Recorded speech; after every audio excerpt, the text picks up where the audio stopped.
So a lot of times you have to find self-motivation to keep you pushing forward and being passionate. And for me, it's like I said, I did the cops thing because every year I try to find a way to kind of push myself out of my comfort zone. Last October, I started my own franchise because I'd never done that before. I hadn't been on camera. I wasn't writing packages. I wasn't doing this stuff, but I wanted to do it. So every year I just try to push myself to do something better. Welcome to the Next Level Journalist, where you will hear from some of the best journalists in the business or who have been there, done that, and willing to share with you what they've learned so you can get better, faster. Today's guest is someone I've known since 2006 when I landed my first job in TV as a sports producer and reporter. He was a photographer at the station. He's still in the business and doing it at as high a level as you can get. I mean, I consider him one of the best photojournalists, photographers, whatever you want to label him, that I know for sure. And that is Michael Driver, joining us from Seattle. Driver, awesome to see you, man. Good seeing you, man. What's up? You're looking at it, pal. Great to reconnect with you and get inside that mind. Well, for starters, is it photographer? Is it photojournalist? Is it videographer? What do you prefer to be called? Oh, just cameraman. No, I'm just kidding. I hate when people say cameraman's one of them. Cameraman. We're like, hey, cameraman, you go take my picture? And they see this huge camera, and they're like, really? You think I'm just going to take a picture with this thing? Right. No, I think photojournalist is a good label, because it's one of those things. Like we're getting the video, we're capturing moments and stuff, but we are a journalist, and stuff. I've kind of over the last since last year, I'm kind of like in an MMJ role too. So I kind of go out and do my own thing. I appear on camera and stuff. Photojournalist, that's good. I like it. I've seen that as well. And I think that's just a testament to how good you really are. I mean, look, you can only be as good as the images that are provided. If someone's telling a story, they can tell a great story, but if it looks bad and it sounds bad, not a whole lot of people are going to give it a whole lot of, attention. That's why I want to reach out to you, because you can give people insight and advice or direction about how important it is to use the camera. I mean, you're on TV, right? So you should probably learn the camera as well. And you do it as good as anyone, man. Well, thanks, man. I really appreciate that, man. All right. Well, let's go back to the time that we met. 14 years now. Hard to believe that. Give us a Cliff Notes version of your journey up to date. Like so well, Paducah, Kentucky, that's where I started out. I was a junior in high school, got the opportunity to get into TV, no experience whatsoever, but had some people around me that really took me kind of under their wing and helped me to get better. So I started in Paducah, Kentucky in 2001, stayed there for about 10 years because all my immediate family was there. I had a niece on the way, so I wanted to make sure that I stayed around. I was a part of their life. I didn't want to be the uncle that moved off and then, never knew who I really was. So I stuck around Paducah for a while. I loved it there. I loved the people. All my family was there, of course. But then had the opportunity to move on to a bigger market in Louisville, Kentucky. So I moved on from Paducah, Kentucky to Louisville, Kentucky. Spent a couple of years there at the ABC station. Really tried to fine tune my craft and just kind of go out and kind of get my name out there and stuff. And I feel like I was able to do that. So I had the opportunity when KUSA in Denver, who is a powerhouse in storytelling, gave me a call and was like, hey, seen your stuff. We like what we see. I know you've always been in Kentucky. Do you ever thought about leaving? And it was nerve-wracking for me, but I made the decision to step out of my comfort zone and went to Denver, Colorado, and worked at KUSA for a few years. And then I had a news director in Portland, Oregon call and said, hey, here's the deal. I just started here as news director. What I'm really want to do is implement storytelling and really build this team. And I'd love to have somebody on staff that could kind of help me do that. So would you be interested? At that point in my career, I was at the point where I was really satisfied with what I was doing, but I really wanted to be able to help people get better. Because I grew, started out in the business, a lot of people helped me, and I was kind of at the point where it's like, how can I give back to the people in this business, help them kind of fine tune their craft? So it looked like a great opportunity for me. So came to Portland, Oregon, worked there for a couple years, and then I had the opportunity to go do reality TV, stepped totally out of my comfort zone. And so I went and worked for a season for the reality show Cops, which was amazing opportunity, adrenaline rush every day. But while it was awesome, priorities kick in. I had a baby on the way, a lot of time away from the family. So I choose to just do one season. And then, so I landed in Seattle. So now I'm at the Q13 Fox station here in Seattle, Washington. And I love it, man. It's, I've got a really sweet gig, 5 days a week. 4 of those days I'm working on special projects. One day I'm in the mix. I've got my own franchise. So I do a weekly thing called Driver on the Street that I'm so blessed that the station was allowing me to do, where I kind of go out and it's focused around just positive, like all the stories are positive, uplifting, inspiring type stories. So it's something I enjoy doing. It keeps me motivated because those type of stories. And I think it's something that, particularly with what we're going through right now, that people just love and they want to see. Man, what a resume. So you shared Cops. How different is reality TV than, well, I mean, obviously TV news is reality TV too, but you know what I mean? How different was that compared to what you do today? I mean, it's real. In local TV, you can do a lot of stuff where you're going out and doing a story and you can like miss something and be like, okay, well, I can go back and get something to cover that up. You got time to like get all this stuff to really craft your story. Working for Cops, I mean, it's real. It's just raw. It is literally like you've seen on TV. It's, every day I jump in the cop's car with a bulletproof vest on, camera on my shoulder, audio guy in the back, and we just go out on calls. And if it's a call, I get out, I shoot it. There's a formula to the way you shoot it, but it's all in real time. So, I mean, the difference is, it's an adrenaline rush, man. Like you got to learn, because like you could be 8 hours, nothing's happening, and then all of a sudden, just there's a foot chase, there's a canine deploy, like there's all this different type of stuff, and there's no editing in Cops. So like in local news, you're used to like editing the way you want. In Cops, it's like you've got to shoot in the way where when you send it back to LA, where our headquarters is, they basically just condense your whole thing. So you might shoot for an hour and they condense it down to 7 minutes. So you have to. The difference was like just the way I shot stuff, like just figuring out my shots on the fly. And there's no do-overs. Like this is real life. Somebody just did something bad. You're capturing the moment. There's no, hey, stop, can you do that again? So you have to really just like, it's in the moment. It's all real. It's fast paced. And then you get back in the car after it's all done and your heart's just pumping, man. Wow. Like it's crazy. Man, I bet that's probably not something you thought you'd sign up for when you signed up for TV news, 2001, right?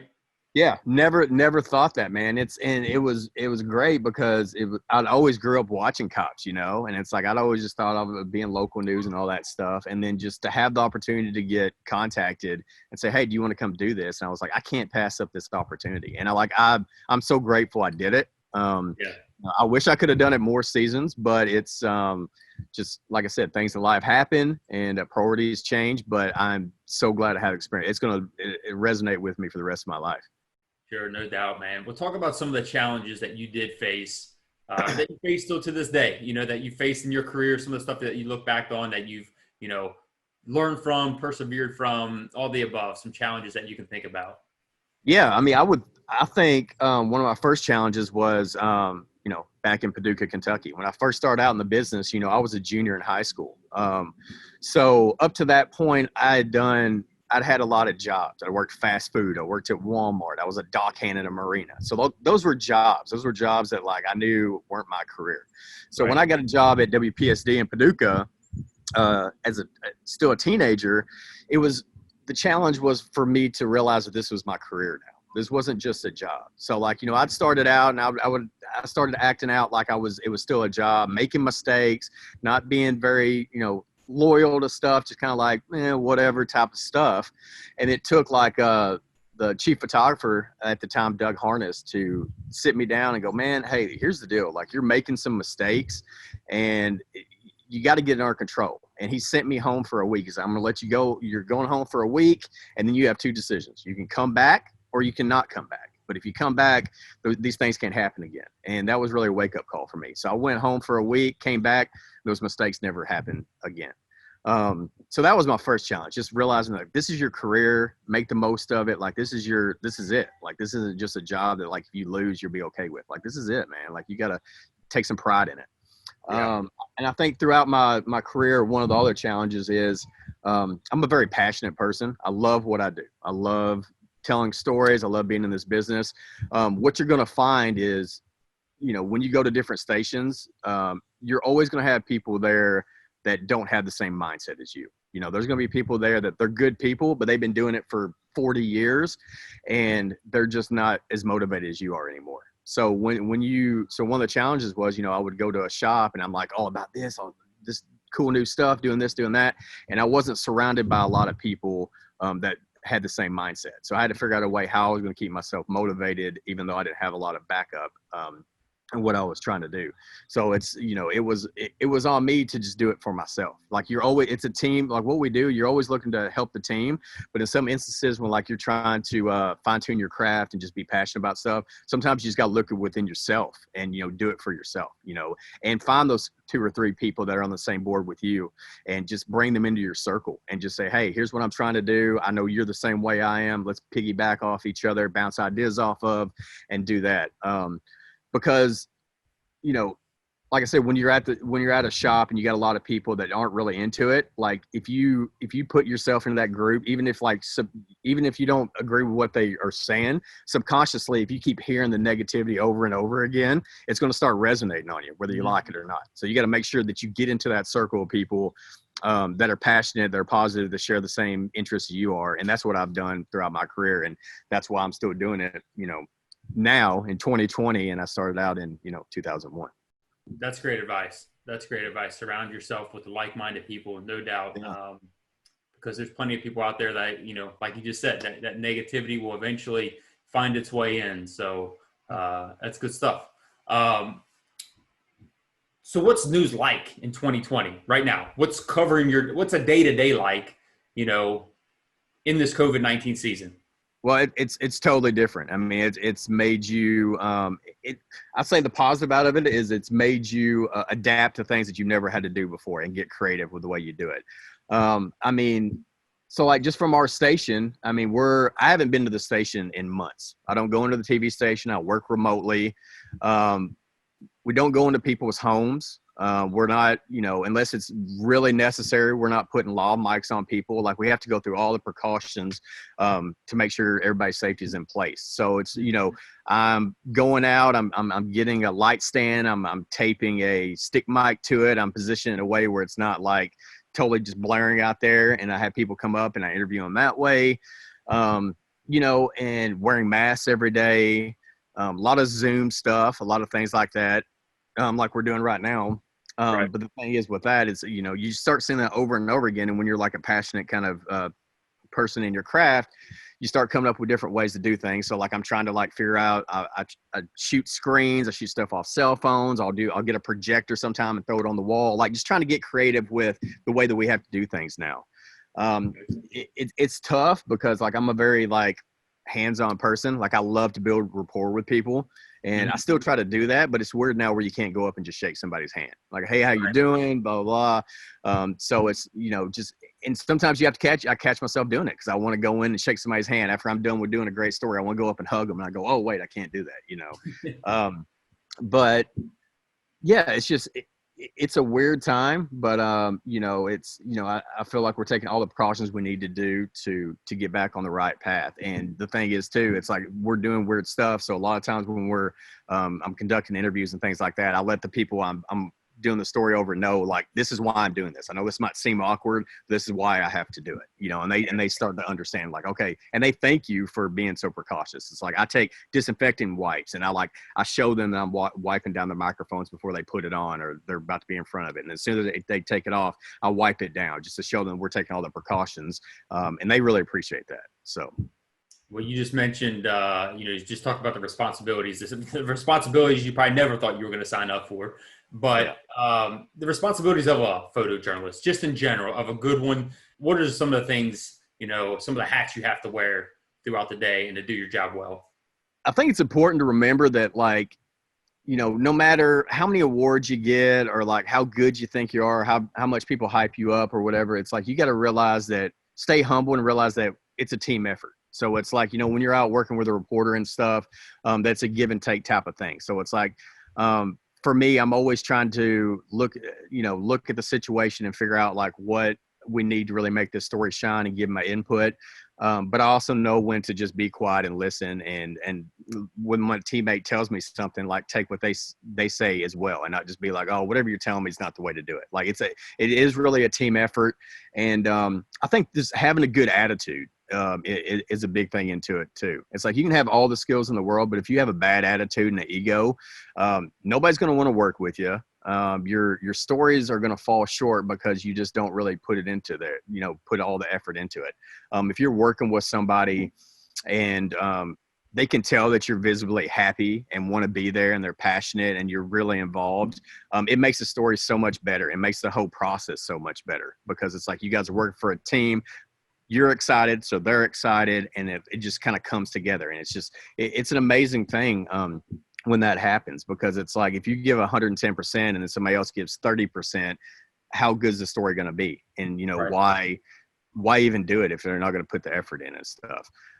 And I think as a photojournalist too, it's like I said, on top of the skills, it's just I just try to be a good person. I feel like the best stuff that I get from people is because I just talk to them like I would my friends, my family, stuff like that. Like I just met these people. They're nervous about being on TV, but I feel like if you just act like a good human being and just talk to them normal and don't, be like, hey, here's my camera, here's my mic, I'm going to stick it in your face, all this stuff. If you just build rapport and they like you, they want to be friends with you. That's how I get my best stories, is because they just open up to me because they feel comfortable around me. They want to tell me their stuff. If they don't like me, if they don't respect me, if they don't, trust me, they're going to close up. And then, I've wasted their time. I've wasted my time doing this story because they haven't fully opened up and really delivered the story that deserves to be told. So I think it's a simple thing, but just, as a photojournalist, it's like, yeah, you're going to learn all the skills and things like that. But just having that good attitude and that passion and just being a person, being a good person is going to get you a long way in this business. And this is exactly why I asked you to be on here, because you're a humble guy. Thanks, man. I mean, you've won countless awards, Emmys, some of the highest achievements you can get in this business. And, the stuff you just talked about there is applicable for someone who is a news reporter, as a sports reporter, anybody in that line of business. I mean, honestly, at the end of the day, as a human being, if we just treated each other just like you just talked about, it might look like a different place. You're all about people. And like I said, that's really why I wanted, I knew you'd be so good on here. So with all of that said, what are some skills? So, you talked about some intangibles and stuff like that, but what are some skills for someone who's new to the business, picking up a camera for the first time? Where do I begin with this thing? What would you tell them? I would say practice. And when I say practice, it's not practicing when your manager tells you to. So you get in the business, you're going to start out, they're going to say, hey, go do this, do this. You have to do those things because your manager's telling you to do it. You need to practice your craft when nobody's telling you to do stuff. I mean, so just going out when you have free time or whatever, and just getting comfortable with your camera. When I first started out, one exercise I did was I went out and I shot a license plate on a car 20 different ways. So I went out with my camera and I was like, here's a license plate on a car. I'm going to go out. I'm going to figure out how can I get 20 different shots of this license plate. And that sounds like a weird thing, but it makes your mind work, because you're thinking like, I can't shoot that 20 different ways. But then you sit down and you do it, you figure out you can. So, you just have to practice your craft and learn the basics. When you're shooting, wide, medium, tight, super tights. That's what you need to start learning right off the bat, when you're shooting the tight stuff. Get comfortable with your audio, get comfortable with how you gather audio. You'll realize obviously it sounds like a simple thing, but like when you want to get good, crisp audio to make your stories really shine, you just get closer to the sound you're trying to get. So you'll start figuring out like how I need to position my mics, how I need to mic up people, interviews, get comfortable with your lighting and stuff. One thing I would say is when you first start out in the business, you need to learn the basics, but early on in that time, there's going to be somebody that's been doing it for a long time that shows you something super cool, something super like next level thing. And you're going to be like, oh, I want to do that. That's awesome. And you're going to go out and do it. and you're going to crush it, and you're going to think that like, oh, well, I'm past the basics now. And, you know, you're going to be like, well, I'm just going to start doing it this way. Well, your stories are going to start falling short because now you've jumped to this level before you really mastered your basics in the craft. So before you jump that level, it's great that you have the want to do it, but get the basics down, master that, and then start going in and elevating your stuff. And another thing too is ask questions. When I first started out, I annoyed people at the shop, my chief photographer, the people, my colleagues and stuff, because I asked so many questions. Like, how do you do this? How you do this? How you do this? A lot of times people get too prideful. They don't want to ask questions because they feel like it's a weakness. They're like, oh, I'm not going to ask this because they feel like I should know it. But asking questions, people love to help you out. They're going to want to help you out, and it's going to make you better at your craft. And what it's going to save you from too is if you don't ask those questions, you're going to get sent out on your own to do stuff. And because you didn't ask those questions, your managers, everything are going to think that you know what you're doing. They're going to be like, well, he hasn't asked me about it, so he should be good to go. So when you go out after not asking questions and don't live up to the hype and you don't do it right, they're going to be like, well, what's the deal? And you're going to be like, well, I didn't know how to do that. And they're going to be like, well, why didn't you ask? So ask questions. Like, don't think that you're too good to get input from somebody, because like I said, you'll be surprised. People want to help you out, and it's going to make you better. So just ask all the questions, make sure you know what you're doing, practice your craft over and over again, do it when people aren't watching, people aren't asking. That's what's going to make you stand out, because you're taking that initiative to get yourself better on top of the things that you have to do. Yeah, honestly, I love, and I've never heard that license plate example that you gave, that small piece of training. If you think about, I mean, I was thinking about it as you were, first talking about it, just how unique that is for starters, but it'll push you, challenge you to get better and to find, that more creative look, and that, I mean, that can easily develop you. It just keeps your mind going, because you think about it, you're like, there's no way I could shoot that many ways. But then once you get out there and you start really like looking at it, you figure out I can. And then next time you go to something where you have a lot more going on than a little license plate, it comes easy to you. Yeah. So with that said, how have you developed your skills and continue to develop your skills? Do you have stuff like that you still do, or is there other stuff that you turn to, or give us an idea of, how someone can develop their skills? I like to take risks. So I go out and, there's a lot of people that I grew up watching their stuff, getting ideas from and things like that. But I just kind of go out and I just always look at the situation. I try to take risks on like, how can I shoot this differently? A lot of times when I go out and put a story together, you learn all these fundamentals of stuff. Like, this is how the shot should look. This is what you should get.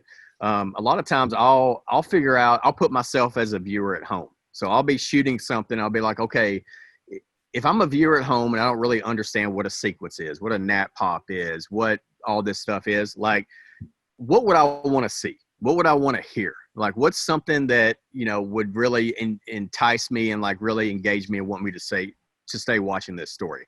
So a lot of times, like, even now, it's like I go out and those are the things I'm looking forward to capture. I'm like, okay, like, if I can shoot this shot in a certain way. If I gather this, is like, is this something that's going to resonate to the viewer at home? So just stepping back from your job and just putting yourself as a person watching this on the TV from the living room, using that as a way to kind of gather the elements and stuff that you put in your story.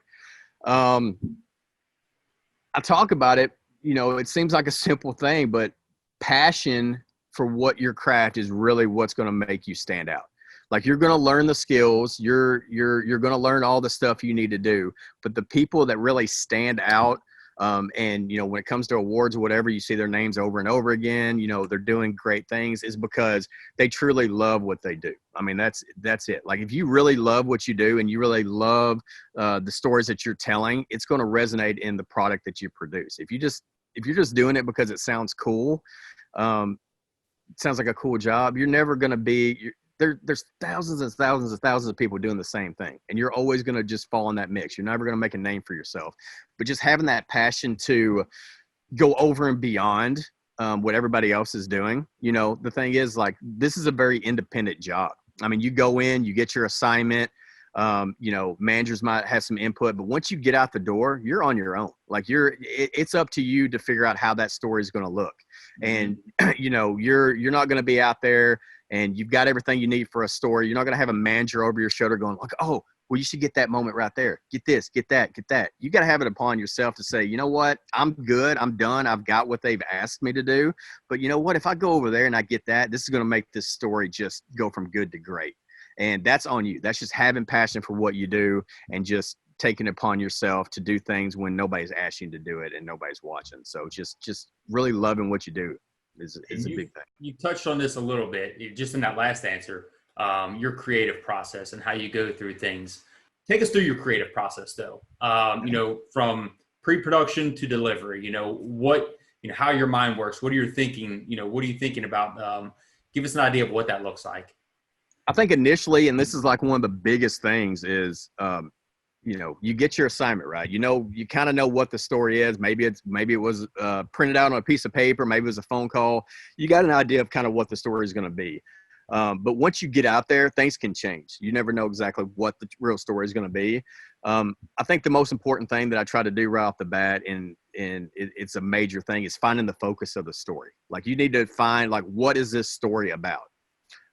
Because a lot of times what happens is if you don't find the focus of that story, you waste so much time and put yourself in a pinch on getting the story done because you don't have a focus for the story. So you go out and you interview 20 different people. You shoot hours of B-roll just because you don't know what the focus of the story is. Now, if you go out and you know what the focus of the story is, who the character is, who the story is going to revolve around, then your day's simple. Like, you know, and then from that point is like, once I know what the focus of the story is, okay, now I need to make sure I need to find my character. Now I need to find the elements that are going to really push this story along. I need to find the sound that I need to get, all the different elements. So it's like, now I'm past the point of, I don't know what I'm going. It's like, I know what the story is. Here are the things I need to get them in a timely manner and get out there. But the main thing is, it's like, you've got to make sure capturing moments, getting characters, good, crisp sound, action reaction, you know, all those type of things are what's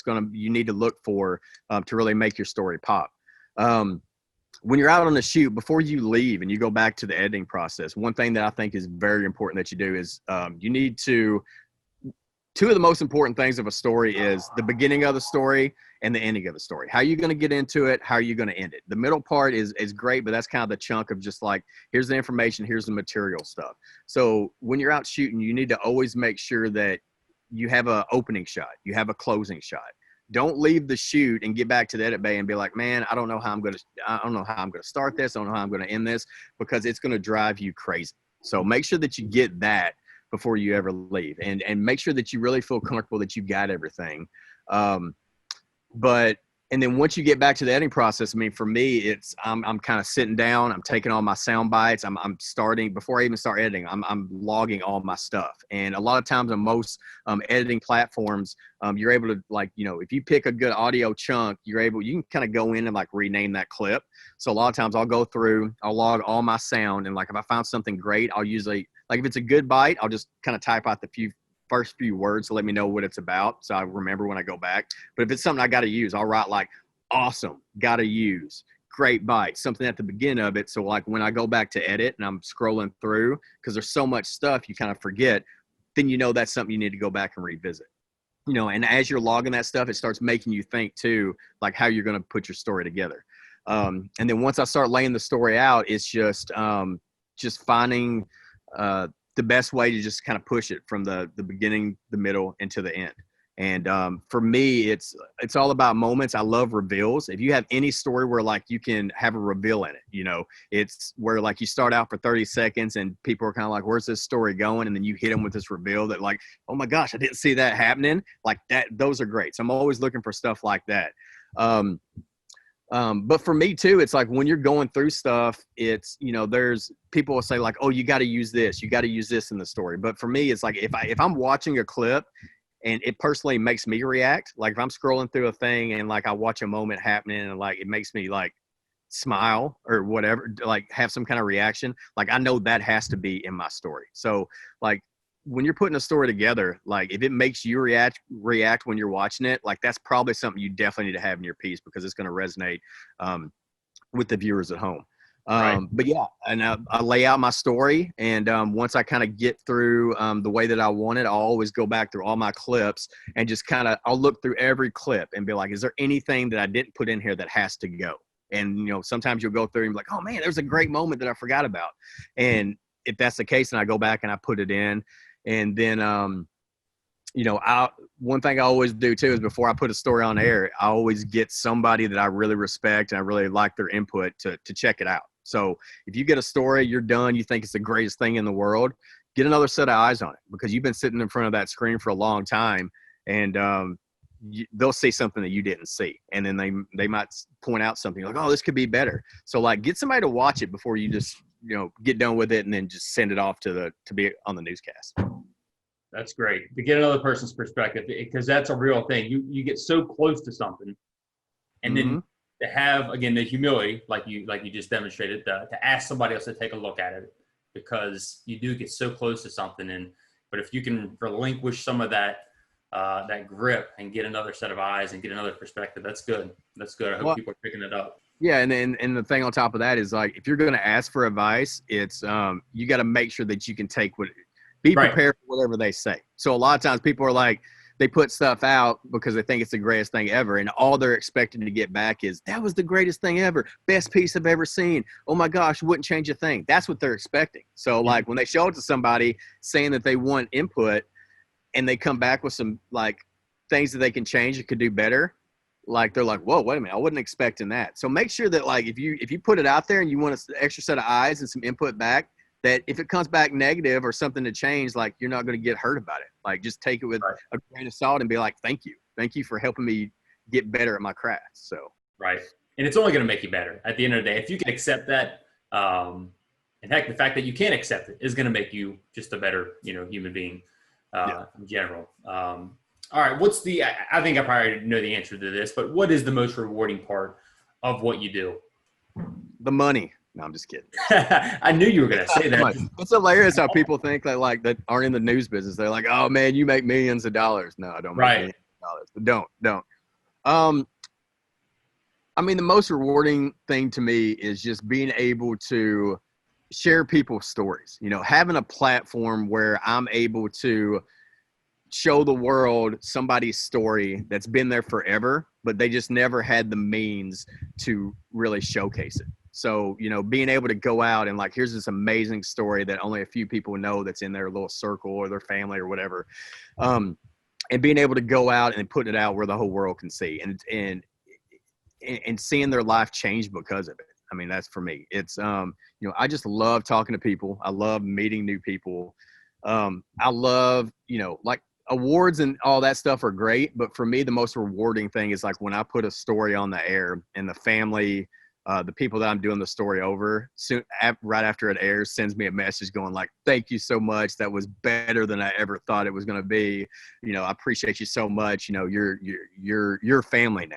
Like that is rewarding to me. It's like, you know, I've did my job. I put my effort into it because it was a story that deserved to be told. And like, they appreciate the final product. But yeah, just being able to do that, just kind of show those type of stories and, you know, doing stuff that like makes a real change, you know, like, you know, even if it's not like, maybe it's not a story that's like an investigative piece that's going to change the time that they fix bridges, but like, especially like with 2020 and everything that's going on now, I'm fortunate that I'm able to do these positive stories. And I feel like when you talk about change, like even that little 3-minute piece that I'm able to put on air, resonates and makes somebody at home's day a little bit better. Because, you know, they're down in the dumps and they don't know, they have a lot of questions and uncertainties. And then they watch this story of somebody that's been going through so much more before these pandemics and protests even were a thing. And look how they're living their life. And it motivates them, you know, so it changes their outlook on things. Because, you know, I feel like everybody does have a story and it's a story that deserves to be told. And for me, the motivation for me to keep doing, putting everything into it is, if somebody allows me into their life and says, hey, yeah, you can come in and tell my story that I've never told anybody else. And I'll let you do that. if they're going to allow me to do that, like how bad is it on me if I just, pardon my French, half-assed putting the story together after they allow me into their life, you know? So it's like, once they let me do that, like, I feel like it's on me, and it pushes me to put the time and effort in to make the product the best that it can be, because they've opened up to me. So they deserve to have their story done the right way. It's great stuff, man. Final question. And it's what I always ask people when I'm wrapping up an interview, because you never know what maybe you didn't. Yeah, I mean, you know this firsthand, what you might have missed. So is there anything else that you want to talk about, that you want to add, that you think, I didn't necessarily cover, and you think, oh, they should know this, or I want to share this? If you want to be successful in this business, I mean, regardless if you're a photographer, a reporter, a director, a producer, whatever it is, passion, a great attitude, and just a good work ethic, those three things are what's going to make you succeed in this business. You're going to learn, like I said before, you're going to learn the skills. If you've got all three of those, you're going to be easy to teach. So all the skills that you need to get into this business are very teachable. And you need to make sure that you are a teachable person. But if you just have those three things, you're going to go far, because that's what an employer looks for. And that's what's going to make your story stand out from the rest. The people's names that you see throughout this industry over and over again are people that just truly love what they do. They have a great work ethic, and they do the things. I have this card that I keep in my wallet, and I say, successful people do the things unsuccessful people refuse to do. So it's working on your days off, working after hours, being at the station at 3:00 in the morning when you were supposed to be off at 10. Because you love it so much. And, it's going to seem like it's a lot at the time, but later on through the years, you're going to see the impacts of it. I feel blessed because I'm where I'm at now, because I chose to work hard and do things different than everybody else was doing. And I just feel so blessed that, it's worked out for me to be able to have the life and the career that I've had. And, look for motivation in all that you do. I would say that too. For me, it could be a simple thing. Like, you're not going to every time you do a great story, you're not going to get your news director. You're not going to get a ton of people sending you an email going, that was the best story in the world. That was so great. You may expect that, but it's not going to happen. Mm-hmm. So a lot of times you have to find self-motivation to keep you pushing forward and being passionate. And for me, it's like I said, I did the cops thing because every year I try to find a way to kind of push myself out of my comfort zone. Last October, I started my own franchise because I'd never done that before. I hadn't been on camera. I wasn't writing packages. I wasn't doing this stuff, but I wanted to do it. So every year I just try to push myself to do something better. Every day I leave for work, I have a 2-year-old when I'm walking out the door that says, "No, Daddy, wait. Don't leave," and dude, I didn't think I was going to get choked up. But he doesn't want me to go. And, for me, if I'm going to leave that situation and then go out to do the story, I'm going to bust my ass because I just left hanging out with my son and my family to go out and do my craft. So look for that motivation. If you're going to be leaving that, you better go out and kick the day in the mouth, man, and do your best, because it's like that's what you got to do, man. That's what you got to do. Well, I can't wait to see where this career takes you, man. I mean, I'm humbled just to know you from 2006, Paducah, Kentucky, and see where you're at today, see where you're going. I'm proud of you, man. Seriously, I'm proud of you. Like, you've always been a stand-up guy, and like I love your enthusiasm, and like you're just doing what you're doing right now. Like you're not settling for stuff. You're like, how can I keep doing stuff? How can I keep pushing the envelope and doing and helping people? It's fantastic, man. Like you got it. Well, I appreciate it. But I mean, I know that, this is something that if I can, help others get to where, people like you are, this is the way to do it, to connect people along the way and connect them with the right people. You mentioned before about, asking people for help. The right people are going to help you. Right. I mean, if someone doesn't want to help you or give you the right advice, you don't want to associate with them anyway. And that goes back to what you said about surrounding yourself with the right people. So again, all of those just support the reason I wanted you on here, because not only you are an outstanding photojournalist, but you're outstanding human being. So I appreciate you. Appreciate your time. I'll let you get back to that 2-year-old in the family. And I know. I didn't know I was gonna choke up on this thing, man. Sorry about that. It hits you, man. You know how it is. Watch out, Tom Rinaldi, Oprah, or any other people. This is the next level journalist, and I'm gonna bring tears to your eyes, folks. Yep. All right, buddy. Thanks, Mike. We'll talk to you soon. Man, I'll talk to you soon, dude. And thank you for checking out this channel. If you found this content beneficial, I'd appreciate it if you hit that like button, hit that subscribe button, and share it with someone you think might find it beneficial as well. Because this channel was simply started and created to serve you, to help others grow, to learn how other successful TV journalists do or did it.